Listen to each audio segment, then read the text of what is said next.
Es emprendedor. Desde hace 42 años es médico neurólogo. Tiene 1,3 millones de seguidores en Instagram, pero sobre todo sabe de lo que habla. Por eso hay que ver esta conversación con Conrado Stoll. Conrado Stoll, bienvenido a Conversaciones. Tenerla con vos es un placer, ya hemos tenido un montón y las disfruto. ¿Qué te trajo hasta acá? 80% estar y 80% suerte. Ya sé que no suma 100, pero Woody Allen habría dicho eso, 80 y 80. Y lo digo, pero lo digo realmente, estar es, ¿qué situaciones? Padres, hermanos, una familia ideal que te estimula, te genera una infancia buena.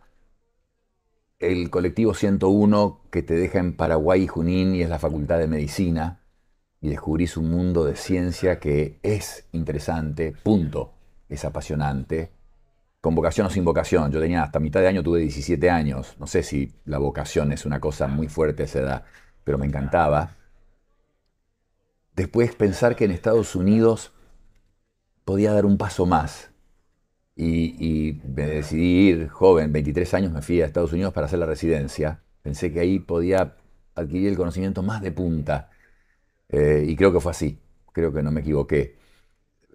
En el medio ponerle los condimentos que quieras, es un plato de cocina, tiene especias, me imagino que hay perseverancia o lo que sea, porque pienso para atrás y digo, ¿cómo hice eso? El primero fue un hospital en Harlem, año 83, si haces memoria, Otro empezaba mundo. una epidemia que no sabíamos qué enfermedad era. Me acuerdo de los médicos desconcertados con esta gente joven que se moría. Después se descubre el virus HBVIH y se y después, bueno, pensaba desarrollar una carrera en Estados Unidos, los médicos allá investigando o en la práctica privada es un mundo muy atractivo, cualquiera de los dos que elijas.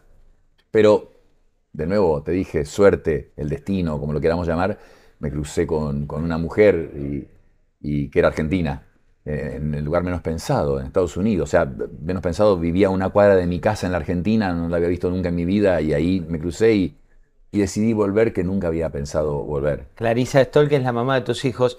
Vamos a este camino, ¿no? Y vamos a arrancar por un costado que pocos conocen, que es que aparte de ser doctor en medicina, sos emprendedor, ¿no? Y hay un nuevo proyecto que se llama Extend, que tiene que ver con qué.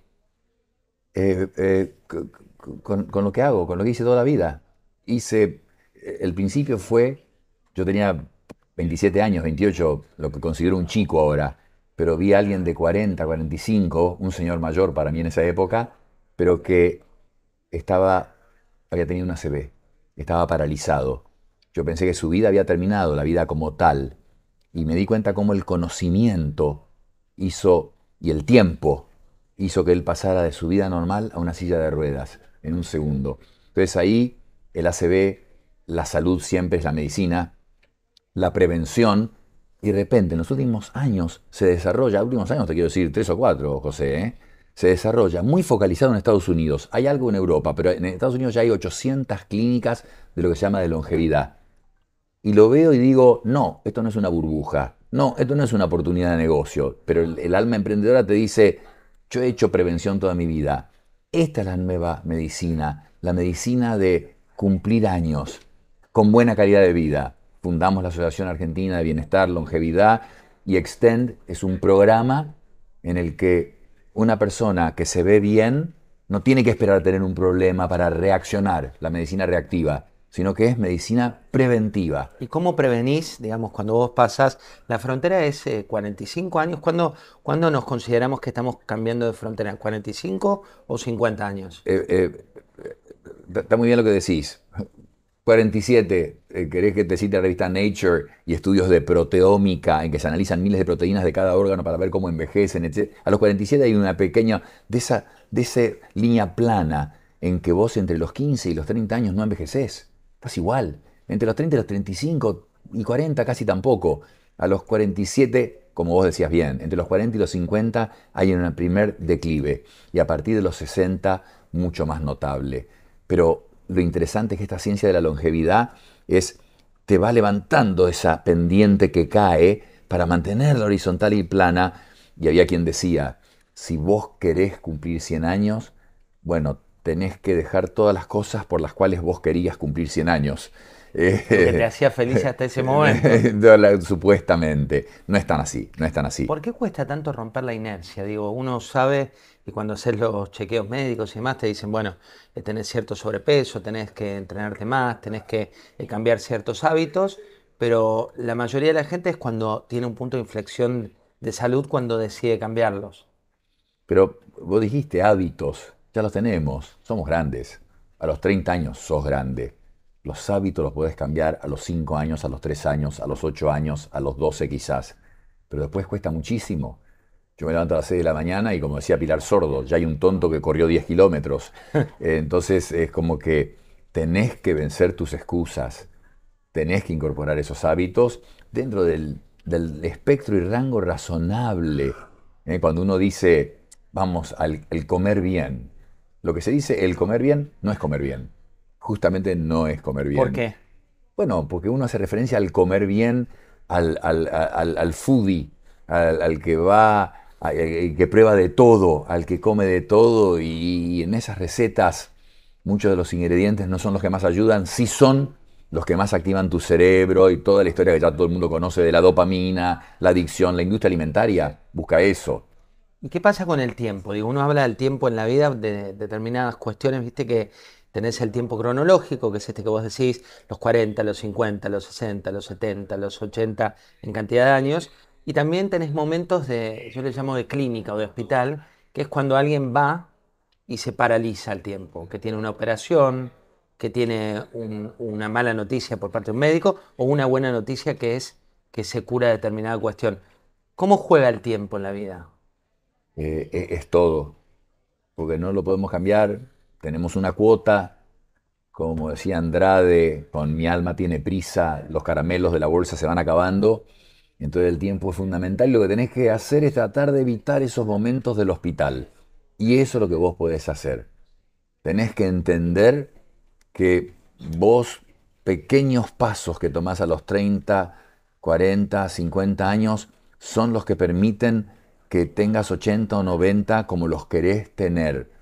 Vos tenés que vivir todo el tiempo, todos tenemos que vivir todo el tiempo pensando en el yo, en nosotros, en el futuro.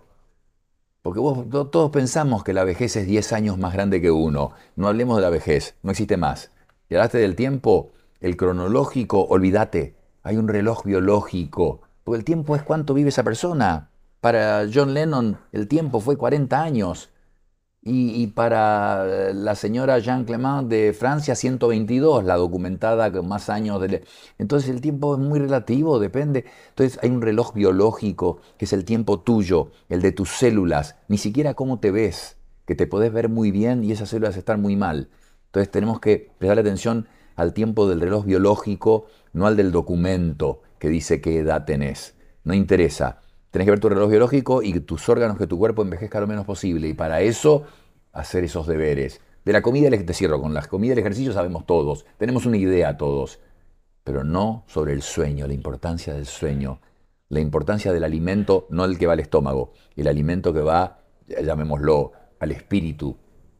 La sociabilidad, las relaciones, los vínculos, el estrés, el control del estrés. Esa es la parte difícil que hace mucha diferencia. Se habla de gente que vive estresada. ¿Existe el estrés positivo y el estrés negativo o el estrés es malo per se? Yo te diría que es semántico, porque si decís estrés, estás hablando del negativo. Estás hablando del negativo, de la persona en que realmente diferentes situaciones, y pueden ser muy triviales, aumentan el cortisol y el cortisol produce una cantidad de reacciones. El estrés tapa arterias. No es una cuestión, así como la meditación también, que suena a algo más subjetivo, las destapa, pues te calma, baja la ansiedad, dormís mejor y eso favorece salud. El estrés tapa arterias y esto eso sí que es comparado con qué.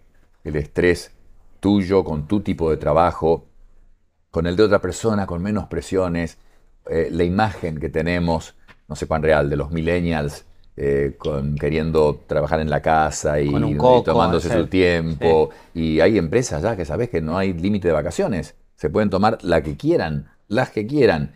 Entonces, el estrés es comparado con qué, para quién. Entonces, es lo que vos quisiste decir. Para algunas personas, algo que es estresante para otras, para unas es un estímulo, es lo que te mantiene, es la zanahoria, es el propósito de vida. Pero para cumplirlo tenés que plazos. Hay plazos que tenés que respetar. Y eso a mucha gente le estresa mucho. Conrado, vos sos especialista en el cerebro, estudiaste mucho de neurología, de medicina y demás. ¿Por qué si sabemos que somos finitos en términos de vida, nos olvidamos de eso? Nos olvidamos, viste, que uno siempre dice, bueno, este año voy a cambiar tal cosa, voy a cambiar tal hábito, y por momentos nos creemos infinitos. Y es una defensa. Hemos leído todos que dijo Asimov, que dijo Oliver Sacks, que dijo Carl Sagan, que dijo Stephen Hawking sobre la muerte. Y me encanta lo que dijo Woody Allen de nuevo, que es, no le tengo miedo a la muerte, pero no quiero estar ahí cuando suceda, o cuando me suceda. Este, eh, la naturaleza humana es de una inercia en que no estás pensando, lo tenemos negado eso. Entonces, eso también debe influir en que no incorpores esos hábitos. Por eso, acá viene algo clave en lo que vos preguntás, que es la educación y que la gente sepa medicina, que se divulgue ciencia y se divulgue en los medios y ahora las redes sociales con el impacto y el poder que tienen. Empoderar a la gente, no, mentira, no tienen miedo, no van a tener miedo por conocer la enfermedad. Si es sabido que el que entiende su enfermedad la maneja mejor. ¿Qué crees? El señor de hace 20.000 años veía un rayo y todos se metían en la caverna asustados, no sabían lo que era. Era un rayo. Y ahora lo entendemos. No, hace 1.000 años no, hace 10.000 años no, hace 4 años. De repente había algo en el aire que hacía que nos sacáramos los zapatos antes de entrar a la casa y toda la ropa y tener que usar doble, triple barbijo. Lo desconocido es lo que da miedo. Entonces, empoderarse, educar, conocimiento, y ahí vos sabés que esto es finito, pero que vos podés sacar lo mejor posible de esa finitud. Y la forma es un estilo de vida sano.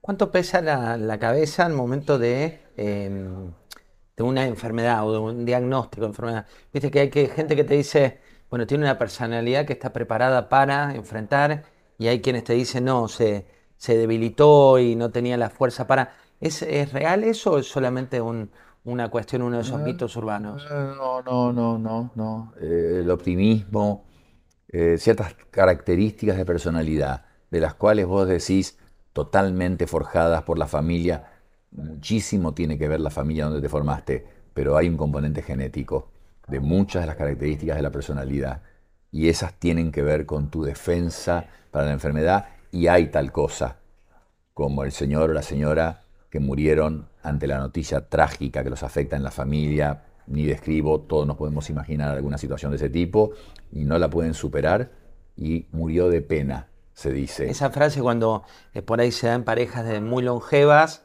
donde muere uno y el otro a los pocos días estaba perfecto y se va. Por ejemplo, ¿Por qué se da eso? y lo opuesto, pero le dieron 6 meses de vida, le dieron 3 meses de vida, hace 5 años. Claro, no vas a vencer ciertas cosas. La biología es la biología y las enfermedades son las enfermedades, pero que se va a llevar mejor y que puede vivir más porque hay un impacto directo en el sistema inmune, en tu estrés, en el poder dormir mejor. Cuando dormís, reparás.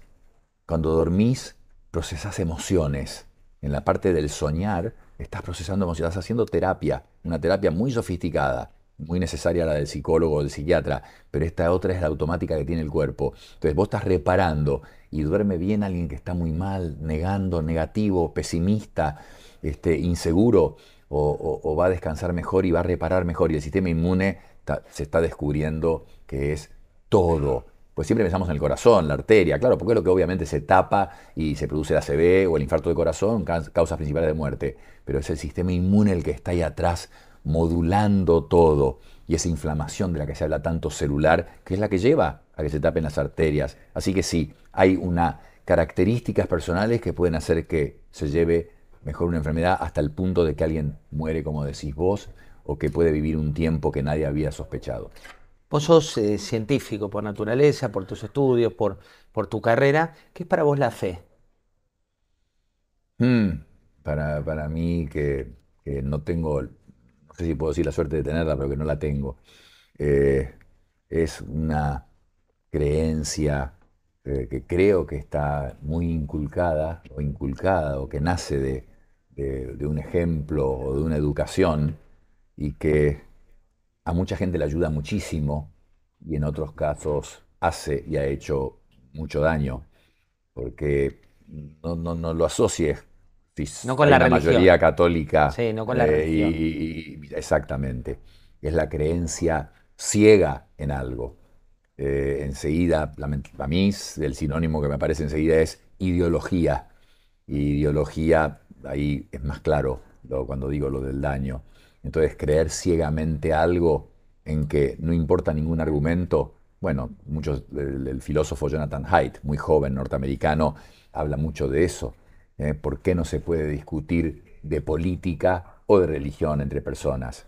Es la creencia ciega en alguna cosa que ya digo, tiene su costado cuestionable. Costado Emprendedor, el nuevo proyecto este que hacíamos referencia recién, pero también tenés Biomakers. ¿Qué es Biomakers? Es una compañía de genética genómica en que se estudia el ADN de las personas, particularmente lo hacemos en un contexto muy amplio, pero focalizado en el cáncer. Hoy en día ya no es más el título cáncer de tal órgano, es ¿y cuál es el nombre y apellido específico de ese cáncer? Y vos estudiando el ADN del tumor, podés saber qué medicamento es el que va a ser más específico, en algunos casos absolutamente específico para ese tumor. Entonces la genética ha abierto una puerta gigantesca y fue hace 10 años que pensamos que eso tenía que hacerse y lo hicimos y creció mucho, fundamentalmente, como te digo, para definir cuál es el mejor tratamiento para cada tipo de tumor, pero la puerta es más que una puerta, no sé cómo llamarlo, algo gigante que ha cambiado a la humanidad. Pensá que el chiquito este que nació con una mutación que le iba a causar la muerte, no podía comer proteínas, él tenía un problema en el hígado, se iba a morir, necesitaron un trasplante inmediatamente y se iba a morir. Y lo que lograron hacer el año pasado es reescribir su código genético. No importa lo técnico, ARN mensajero, nanopartículas, entran al cuerpo, CRISPR, pero lo que importó es que, como dijo alguien, el ADN es el lenguaje de Dios para crearnos a nosotros como somos cada uno de nosotros. Y con esto pudimos reescribirlo, cambiar las letras que estaban equivocadas para que el chico pudiera procesar esas proteínas. Es el primer caso y de hecho es un solo caso y se publicó en la revista más importante de medicina. Pero quiero decir, la genética ha abierto un campo enorme.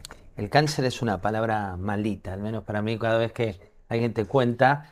¿Por qué no se encuentra la cura después de tantos años? Viste que hay enfermedades muy complejas para las que se encuentra la cura y ¿por qué crees que para el cáncer hubo avances en determinados tipos, pero en general siempre es una causa de muerte cuando está muy avanzado? Está bien que empieces diciendo lo de que hay un tabú enorme con el cáncer, y de hecho se dice, las dos palabras mejores no son te quiero, sino es benigno, eh, dicen algunos. Porque, porque es una sola palabra, pero me estás hablando de algo que tiene un espectro inmenso. Yo me dedico al ACV, no es el ACV, esa persona que llega hemipléjica y que no puede hablar. Hay una enorme variedad y el tratamiento inteligente, efectivo, solamente se puede hacer con el diagnóstico correcto. Y en el cáncer hay una infinita variedad, no solo por órganos, sino que en cada órgano hay muy distintos. Como te dije, cáncer de pulmón o de colon o de piel, hay distintas mutaciones. Algunas responden espectacularmente a un tratamiento, otros diferente. Pero cuidado, que en las últimas décadas la sobrevida del cáncer ha aumentado dramáticamente. La expectativa de vida de cáncer de mama, 5 años, el de próstata, 5 años, 90%. Entonces, hay una revolución en esto. ¿Por qué? Porque no es una cosa en que tenías que encontrar la bala de plata. Son muchísimas enfermedades englobadas bajo un término. Esa es la razón. Podés con IA. Podés con KPMG. En plena pandemia te convertiste en un referente global cuando mostraste lo del tapabocas, que se viralizó y se viralizó. En términos de ACV, ¿Existen mecanismos que la gente que nos mira pueda saber, bueno, cuidado con este síntoma, cuidado con esto, fíjate si tenés tal sensación, tenés que ir ya a una clínica? Primero, el tapaboca lo encontraste vos. Era tu programa de televisión. Pero Si no, no lo habría visto nadie más fue que mi increíble lo que familia. lograste con eso, Bueno, increíble. primero. Segundo, en general, vos no sabés, la persona no sabe que va a tener ACV. Ya te dije, la mitad de todos los ACV y los infartos de corazón ocurren antes de los 60 años. Obvio que hay más a los 50 y pico que a los 40 y pico, obvio que hay más a los 40 y pico que a los 30 y pico, pero la mitad es antes de los 60. La persona está perfecta y piensa una frase que vos conocés que es, a mí no me va a pasar. Todos pensamos, a mí no me va a pasar. Otra cosa es el último punto y el mensaje bueno para llevar a casa, que vos decís es, sí, si alguien de repente ve que se le cae el vaso, que no puede mover la mano, no puede abrir el jarro, se tropieza, arrastra la pierna, no puede pronunciar las palabras bien, no le sale la palabra que quiere, sabe lo que quiere decir, no lo puede decir, se choca en la casa con cosas porque se ve que no están viendo hacia la izquierda o hacia la derecha, ahí tenés que pensar en una CB. No tenés que pensar debe ser la artrosis, bueno, voy a consultar al médico. Así como cuando duele el pecho uno corre porque piensa en un infarto, cuando hay cualquier funcionamiento alterado del cuerpo humano, hay que correr pensando que puede ser una ACV. Conrado, tu vida está llena de historias y hay una historia que se conoce muy poco que es la de una fiesta, ¿no? Una fiesta que se produjo donde una persona se accidenta, estaban todos, típica fiesta que estás abrazado, bailando y demás, y alguien cae ¿contra qué? Una copa de Contra vidrio, una copa de vidrio que le atraviesa ¿qué? la arteria principal del brazo y la vena principal del brazo. Vos estabas ya saliendo de esa fiesta. Me estaba yendo con mi mujer, habíamos estado en la fiesta y empezó a sonar una canción de Cerati, música ligera. Y yo le dije a mi mujer que volviéramos para bailar esa canción. Y en el momento que se bailaba esa canción, pasó que varios que se habían abrazado se cayeron y uno cayó sobre una mesa en que había copas. Y de repente vimos, es una cosa que no produce un dolor inmediato, lo que se siente es caliente, agua, y es la sangre que te está bañando. Y así lo llevaron a la persona corriendo a la cocina y brevemente, era obvio que se había cortado una arteria, yo me acerqué, no había otros médicos, era una fiesta de empresarios en realidad. Y lo que hay que hacer es actuar. No hervir sábanas. Pedí algo que pudiera servir de lazo, me dieron una correa de un perro chiquito, era muy adecuada, hice un nudo por encima de la arteria, lo que hay que hacer. Todo en el marco de una fiesta donde la gente estaba bailando, donde no te das cuenta, donde cae esa persona, donde se le abre esa arteria. Estaba muy asustado él, yo un poco, pero trataba de no transmitírselo, un poco porque estábamos lejos de un centro médico, estábamos lejos, quiere decir por lo menos 40 minutos, y una arteria cortada, si estás en el desierto, y en 10 minutos te puedes morir, del brazo, la femoral en la pierna, en 3-4 minutos te puedes morir. Entonces, pero hice el primer torniquete, hice un segundo torniquete por encima de ese, y después envolví todo apretando con un vendaje, todo yo iba pidiendo que cortaran, repasadores, etcétera, me iban pasando todo perfectamente, me ayudaron, valientes los que no están acostumbrados a ver eso, y me ayudaban a sostener el brazo levantado, muy apretado, y después subirnos a un auto con mucho miedo, pero después me enteré que la que manejaba era corredora de autos, así que... que fueron a toda velocidad. Bueno, pero le dije, no, vamos a tener un accidente, no podemos hacer esto, y se me ocurrió ir a buscar la policía, y coincidencias, la suerte como siempre opera. La policía llamó al patrullero, el patrullero estaba a una cuadra, lo llevaron en un patrullero, y llegó al sanatorio donde lo esperaba un cirujano vascular que habíamos llamado a las 3 de la mañana y se cosió la arteria, se cosió la vena y todo terminó bien, tuvo un final feliz. ¿Crees en la suerte? La suerte, sí, bueno, 100%, es mientras más practico, más suerte tengo, pero también está la suerte, ayuda a la mente más preparada, ¿no? Sí, todo es suerte. Hay trabajo. Tenía que haber un médico ahí. No, pero no lo digo por eso. Sí, bueno. Pero si no era yo, alguien iba a hacerlo. Alguien iba a hacerlo. Acordate los Andes. Vos decís que 16 chicos de 20 años van a hacer una cosa que gente preparada del National Geographic, que después fueron a reproducir la caminata y todo, la hicieron en el mismo tiempo y tuvieron que evacuar un herido. Nunca uno habría pensado que pasaba eso. Siempre surge. O sea, todos tenemos el coraje. Te tiene que pasar lo que tenga que pasar para que vos lo muestres.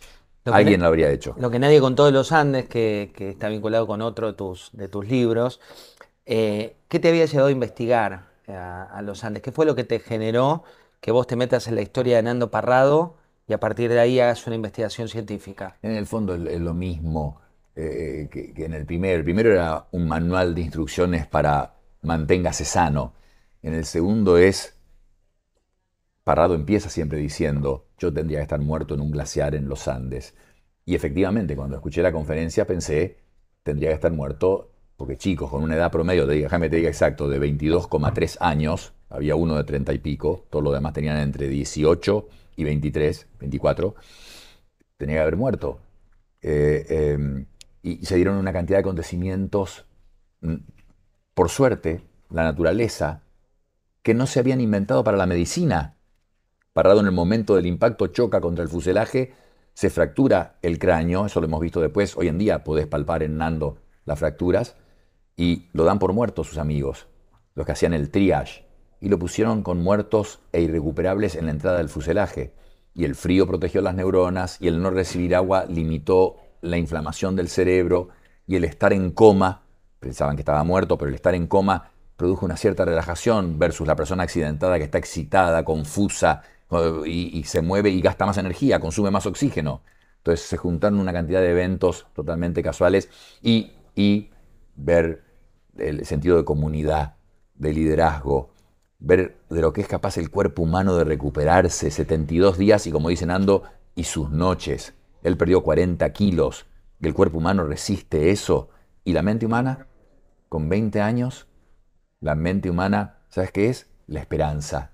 De nuevo viene lo de siempre, que es el propósito de vida. En ellos era la esperanza. En él, que les dijo, para Navidad los voy a llevar a casa, era, yo no puedo hacer que mi padre haya perdido a su mujer, a una hija y a mí, al hijo, en un accidente. Yo tengo que volver por mi padre.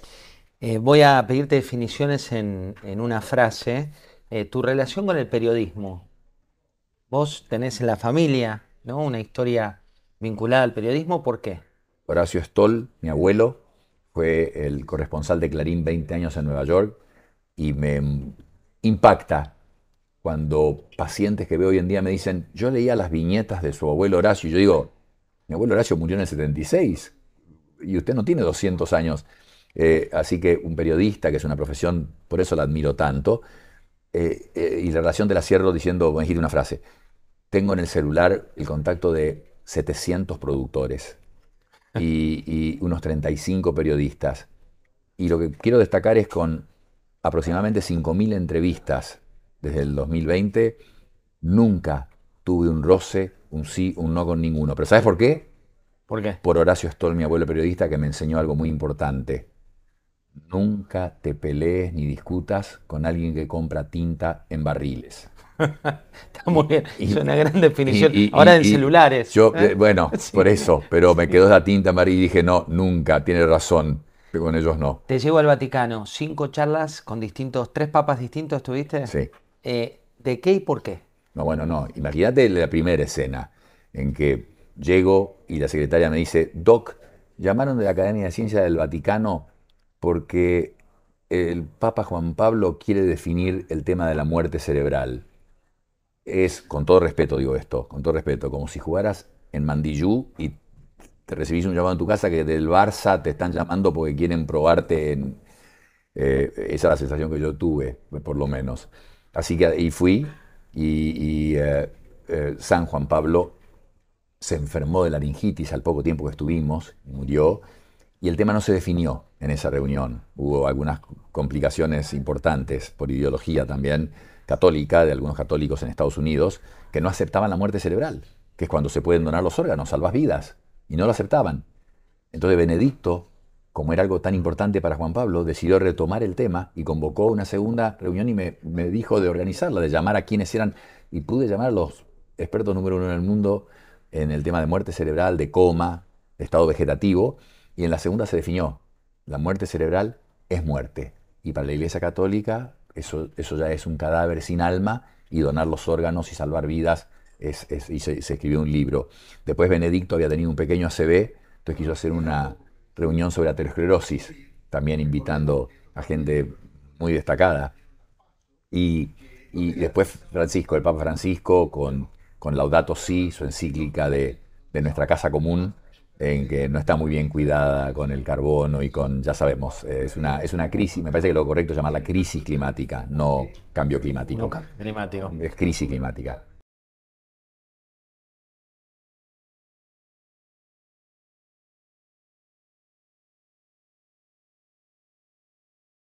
$1,3 millones de seguidores en Instagram. ¿Qué valor le das? Escuchar sentir que me creen, que valoran lo que digo, que escucho en los comentarios. Me imagino que cualquier persona con popularidad recibe buenos comentarios, hay un sesgo ahí.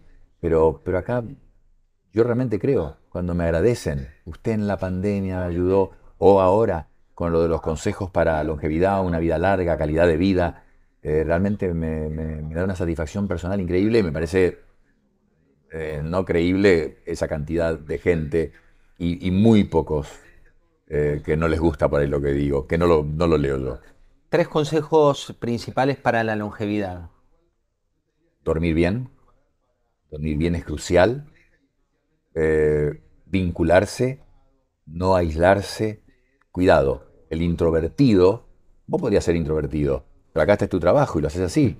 Pero el introvertido se recarga, no digo que lo seas, quiero decir, cualquiera puede ser un introvertido. Es una característica de personalidad, es distinto que tímido, pero el introvertido se recarga en la soledad. Entonces, cuidado, es la soledad no buscada la que yo estoy diciendo que hay que evitar. Y control del estrés, pues ya dije antes que el ejercicio y la alimentación son cosas como muy obvias, muy claras, todos sabemos, y hay mucho consejo, algunos para evitar, pero hay buenos también. ¿Cuál es la canción que identifica tu vida? Uf, y por ahí un impacto emocional.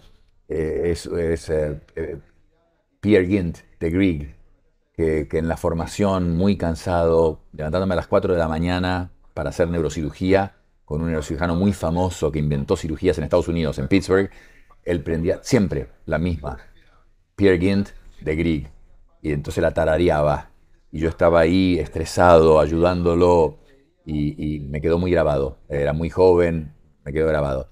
Después las cosas, un grupo no conocido, Camel, una de las canciones asociada con algún momento especial de mi vida, emotivo. ¿Qué foto es la que te da paz? ¿Viste? Cuando uno cierra los ojos y decís, bueno, esta es la imagen que yo quiero para tener paz. ¿Cuál es esa imagen? No, son mil, porque tengo varios libros con la familia, viajes o en la vida rutinaria o los fines de año y estar con mi mujer y mis 4 hijos. Eso, eso es todo. Ese era el objetivo. ¿Qué me trajo acá, me dijiste vos? Porque hay las cosas que uno hace en la vida, pero es todo para eso. Dos últimas. ¿Qué frase te identifica? Eh, eh, Ante la duda di la verdad. Eh, Me identifica porque lo que me molesta es la mentira, la agenda escondida, el engaño, la traición, la corrupción. Ante la duda di la verdad. ¿Qué te hace reír con ganas y qué te hace llorar? Eh, Mis hijos, notablemente. Ellos ven mucho de lo que hago, porque soy el distinto de la familia. Todos economía, todos como la madre, empresarios. Entonces yo soy el distinto y una víctima fácil para chistes que con mucha astucia hacen. Los 4 han sido increíbles y me hacen reír realmente descontroladamente. Eh, Llorar bastantes cosas, pero que tienen que ver fundamentalmente con la muerte. Conrado Stoll es. Lo que ven. Muchas gracias, Conrado. Gracias a vos, José. Muchas gracias. Esto fue Conversaciones con Conrado Stoll.